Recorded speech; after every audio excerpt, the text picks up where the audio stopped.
And I'm Rick Van Hoos. It's a day President Reagan made a national holiday more than 30 years ago to commemorate slain civil rights leader Dr. Martin Luther King Jr. And across the nation, 5 decades after his death, thousands gathered today in tribute.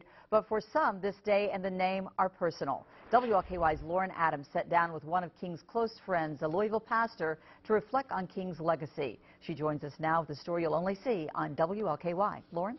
Good evening to you, Vicki. Reverend Charles Elliott, now 80 years old, is known to many as the face of King Solomon Missionary Baptist Church, where he's pastored for more than 50 years. But you'll also find him in the history books, oftentimes right alongside the man he simply called ML. We weren't allowed to sit on the front seat. And so, decades ago in Wheeler, Alabama, a young man set out to change the way he was forced to ride the bus.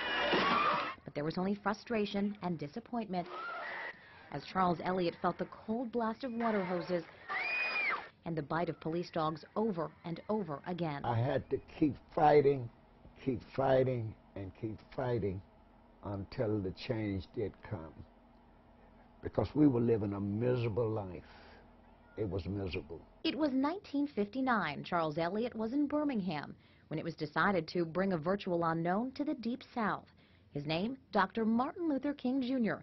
And Elliott now admits it's the doctor part that initially got their attention.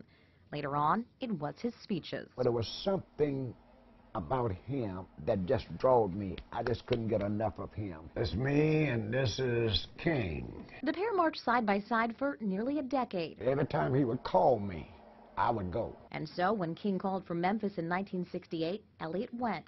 He returned home Wednesday night. King was assassinated Thursday. It just shook me. It just shook me. That was one of the hardest things that ever happened to me in my life, still is. Because it was King who had spoken of and long promised equality. I have a dream.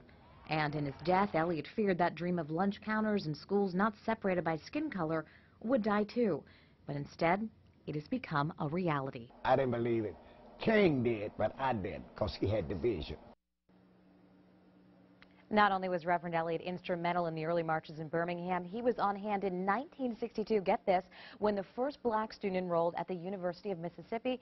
He also tells me he was among the first to bring Dr. King here to Louisville. I'm Lauren Adams, WL.